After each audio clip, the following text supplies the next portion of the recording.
My 6-year-old son went to Disney with my parents and sister. My phone rang. This is Disney staff.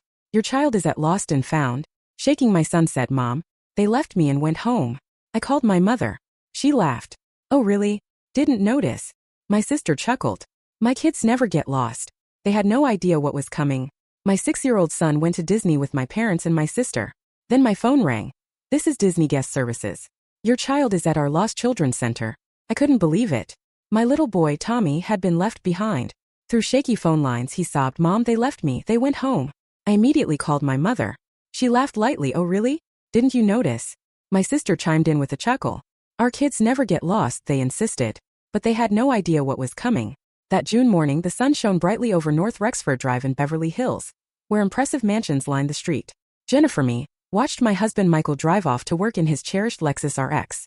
Then I headed back to the kitchen and carefully packed Tommy's lunchbox. I chose only the best, organic veggies and bread from Trader Joe's, celery and carrot sticks, a turkey sandwich on whole wheat, and a side of fresh blueberries. Every ingredient was picked with his growing health in mind. Mom, I love today's sandwich, Tommy exclaimed as he bounded into the kitchen wearing his bright red Spider-Man t-shirt.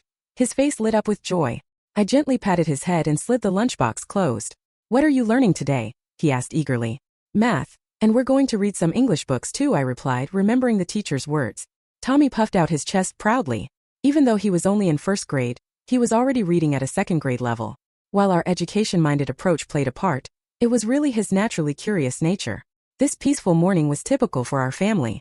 I earned about $80,000 a year as a luxury real estate agent, and Michael brought in around $120,000 as a department head at a major construction company. Not rich by Beverly Hills standards, we were bound together by genuine love. Meanwhile, my mother, Patricia Henderson, was a well-known force in local charity circles. As director of the Children First Foundation, she raised over $1 million a year to support local kids. At least, that's how the Beverly Hills Courier portrayed her, dubbing her the Queen of Charity. Donors trusted her completely, and her word alone could bring in huge sums. My sister, Ashley Thompson, was equally famous, but for different reasons. With 500,000 followers as a parenting influencer, she raked in more than $300,000 a year from high-paying product reviews for brands like Pottery Barn Kids and The Honest Company. With my parenting methods, children never get lost, she would often proclaim. Watching their public personas, I couldn't help but feel uneasy about their differing values. As Tommy's 7th birthday approached, he made a special request at breakfast. Mom, I want to go to Disneyland. I want to meet Spider-Man. My smile wavered. I had an important meeting that day, a $25 million property deal at Coldwell Banker Real Estate, which accounted for 40% of my annual sales. But when I hesitated, my mother offered, we'll take him. And Ashley nodded in agreement with a smile. I couldn't see the shadow lurking behind their smiles, or the subtle detachment in their eyes. Michael's voice reminded me, it's your deal, Jennifer. This could make or break your year. Reluctantly, I agreed. I pressed, be careful, Tommy. Call me immediately if anything happens and listen to Grandma. I watched him leave at the front door, bouncing with excitement, his Spider-Man backpack slung over his shoulder, as my mother and Ashley waved with perfect smiles. Everything looked perfect that morning in our upscale neighborhood, our brand new Mercedes-Benz pulling out under an exceptionally clear June sky. At 9 a.m., I snapped a photo at the Disneyland entrance. It showed Tommy in his Spider-Man t-shirt, arms spread wide with joy, and in the background, Patricia and Ashley smiling broadly. My mother sent a text. Don't worry, Jenny. We'll take good care of him. I replied briefly, trusting that as director of the Children First Foundation, she would keep Tommy safe. I dove into preparing for my $25 million deal, reviewing luxury property documents and touching up my makeup. My phone buzzed with new photos. One at 10 a.m. in front of a Ferris wheel, another at 11 a.m. from Adventureland. In each, Tommy was beaming, exploring happily. But as noon passed, no new photos arrived. I tried to convince myself they were simply too busy having fun. Then my phone rang from an unknown number. Mrs. Miller? This is John Martin from Disneyland Guest Services. Your son is now at our Lost Children's Center. My heart stopped. What? Tommy? But my mother and sister are with him. John's calm voice explained. He was found alone near Adventureland about 30 minutes ago. He's being cared for now. With trembling hands, I asked to speak to Tommy. His small voice, choked with sobs, came through. Mom, what happened? Grandma and Aunt Ashley, they left me. They said wait here and then went away.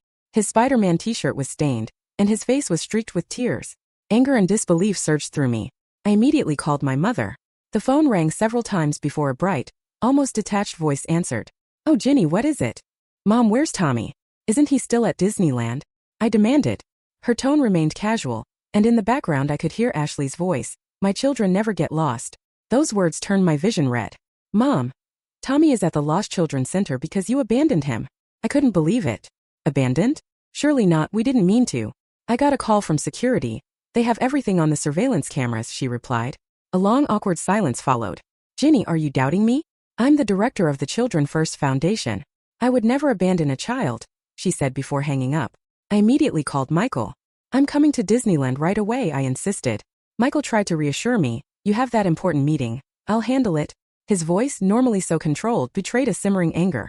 While I waited for Michael's arrival, I contacted Disneyland again. The staff explained that Tommy showed signs of mild dehydration and was clearly shaken, though physically unharmed. The surveillance footage painted a disturbing picture. At around 2:15 p.m., Tommy was seen having lunch near a restaurant in Adventureland with his grandmother. After lunch, Patricia and Ashley told him, "We'll be right back," and then casually walked off, chatting as if nothing was wrong. They strolled leisurely toward the park exit with no sign of urgency. Michael raced to the Lost Children Center. His expensive suit and his role as department head forgotten in his singular focus on his son. When he arrived, he found Tommy small, dirty, with red, tear-filled eyes, and scooped him into his arms. "Daddy's here," Tommy murmured weakly, relief washing over him as Michael held him tight. Later, as I sat amid my meeting materials, I made a silent vow. My mother and my sister would face consequences for their callous act. My son's well-being was now my top priority, and I wouldn't let this injustice go unaddressed. Michael's grip on Tommy was fierce as he reassured him. "Everything's okay now, buddy. Daddy's here." Meanwhile, I prepared to confront the fallout, determined that from this day forward, no one in our family would be allowed to hurt the ones we love. In that moment, as I stared at the documents for my $25 million deal, I knew that our quiet, upscale world in Beverly Hills had irrevocably changed. The mask of perfect smiles had slipped, and the truth was now glaringly clear. Wife's mother and sister-in-law had deliberately abandoned Tommy, and the surveillance footage left no doubt. In a trembling voice, Tommy asked, "Daddy, did I do something wrong?" Michael's heart broke as he listened. "No, Tommy, you didn't do anything wrong. Grandma and Aunt Ashley made a terrible mistake." He soothfully reassured his son. Just then, Michael's smartphone rang. The screen showed a call from William Henderson Sr., Tommy's great-grandfather and Patricia's father. The 86-year-old real estate mogul, known for his more than $100 million in assets and his unwavering belief in family bonds, had already taken charge. "Come to my house immediately, we need to talk," his message read. At the sprawling Beverly Hills mansion, a discreet butler led Michael and a fuming Patricia into the reception room. William Henderson Sr. sat in a heavy leather chair, his expression a mix of anger and sorrow. Next to him was Howard Henderson, a senior partner at the prestigious law firm Henderson & Partners, Patricia's husband and Tommy's grandfather. In a grave tone, William began, "My daughter, how could you abandon your own grands?" His words stung as he continued, "This matter affects our family's honor." Without wasting time, William had already contacted lawyers, initiated plans to change his will, and ordered evidence collection. Meanwhile, Howard had reached out to Patricia, but her reply was icy. "You doubt me too? The Children First Foundation has many supporters. If this becomes public, the donors will vanish," she insisted, clearly more concerned about her own reputation than about Tommy. And as if that weren't enough, Ashley had posted a lengthy explanation on Instagram. "I wanted to create the best memories for my beloved nephew, but he wouldn't listen to our instructions and wandered off on his own," she claimed. Her words, completely at odds with the surveillance footage, only made matters worse. William announced an emergency family meeting. Today's events aren't just about abandoning a child. They challenge the very nature of family trust and our morality. Michael watched silently as Tommy dozed off on a sofa in the reception room, exhausted. His Spider-Man t-shirt was still dirty, and Michael vowed in his heart that they would make those responsible pay, both legally and emotionally, for their son. In the grand living room of the Henderson mansion, with Italian marble floors, French antiques, and Spanish chandeliers, the family began to gather. Jennifer arrived first, fresh from her important meeting. Her impeccable suit couldn't hide her fatigue. Michael had already put the sleeping Tommy in the guest room before closing the door quietly. Then Patricia and Ashley appeared. They showed no hint of remorse, almost acting as if they were the true victims. A butler activated the 80-inch display, and the surveillance footage began. The first clip showed the Adventureland restaurant at 2:15 p.m. Patricia, adjusting her new Hermes bag, told Tommy, "Wait here, we'll be right back." The next clip at 2:20 p.m. captured Ashley filming something on her smartphone. At 2:30 p.m. on Main Street, Patricia and Ashley were seen chatting and eating ice cream as if Tommy didn't even matter. At 2:45 p.m., the footage showed them leaving together, laden with luxury shopping bags, and later driving a Mercedes-Benz to a Beverly Hills mall. When the footage ended, the room fell into a heavy silence. William's voice rang out. "Patricia, why did you commit such a cruel act?" "I have my reasons," she murmured. William's tone turned icy. You intentionally abandoned my great-grandson. That fact is undeniable. Howard slowly slid his chair away from Patricia, adding, "This behavior isn't just cruel, it's child abuse." His words froze the room. "Even if you blame me," Patricia cried out, "I'm the director of the Children First Foundation. I've dedicated my life to helping children." William interrupted sharply. "Your actions are a betrayal. Abandoning your own grandson when you're in a position to support him is unforgivable." With a heavy heart, he declared, effective immediately, "You and Ashley are removed from the family inheritance." Ashley finally spoke up. "Grandpa, I've already consulted with the lawyers. All my assets will be transferred to Jennifer and Tommy, and some will be donated to a new child protection organization. Your livelihood is not your concern anymore." William replied coldly. "You lost the right to worry about such things when you abandoned a 6-year-old child." At that moment, Patricia's phone began buzzing with emergency calls from the Children First Foundation board. Ashley's phone was inundated with notifications. As critical comments poured in on her Instagram post, companies were beginning to terminate contracts, and major sponsors were pulling out. Soon, an email announced the immediate termination of her contract with one of her biggest sponsors. Howard spoke next, his expression grim. "I have something to say as well." His voice carried unprecedented severity. "Tomorrow, I'll be contacting a divorce lawyer." Howard, Williams said, "In all my years, I've never been so disappointed." As a senior partner at Henderson and Partners, Howard's measured tone was filled with sadness. Meanwhile, the media had already begun moving swiftly. A reporter from the Beverly Hills Courier requested an interview with Patricia, and an investigation into the Children First Foundation was underway. An official statement from the board was circulating in the press. Ashley's social media empire was collapsing. Her self-proclaimed expertise as a parenting influencer now branded her a hypocrite. Sponsor companies, led by Pottery Barn Kids, announced successive terminations. In less than 24 hours, her 500,000 followers plummeted to 300,000. "This is just the beginning," Williams stated firmly. In the mansion's dimly lit living room, the chandelier's glow revealed Patricia and Ashley's pale, regretful faces. No one stood by them now. The former queen of high society and the once popular influencer were completely isolated. Meanwhile, Tommy slept peacefully in a guest room. Jennifer had changed him into a fresh Spider-Man t-shirt, and his small body finally looked at peace. The family meeting stretched late into the night. Throughout, Patricia and Ashley's phones never stopped buzzing, with notifications, public criticism, contract termination notices, and media interview requests. Their downfall showed no sign of stopping. 1 year later, the aroma of freshly brewed coffee filled the kitchen of Jennifer's new Beverly Hills home.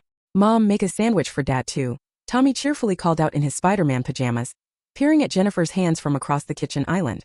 "Of course, I'll make one for Dad too," she replied, layering fresh vegetables and turkey between slices of organic bread from Trader Joe's. Slowly, the warm morning scenes of the past returned. During that year, the family underwent significant changes. Jennifer had established her own real estate agency, Miller Family Real Estate, now a respected name in Beverly Hills, thanks in large part to great-grandfather William's trust and support. Michael had been promoted to vice president at Constructive Futures, his determination to protect his family earning him every bit of the advancement. Most importantly, Tommy had grown through twice-weekly counseling. His trauma gradually healed, and the bright smile on the Spider-Man-loving boy's face returned.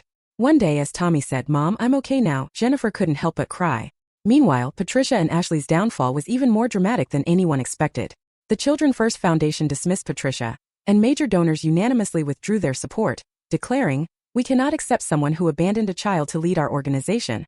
In a matter of weeks, Ashley's social media following dropped by over 90%, her status as a parenting influencer utterly collapsed, and all her sponsor contracts were terminated.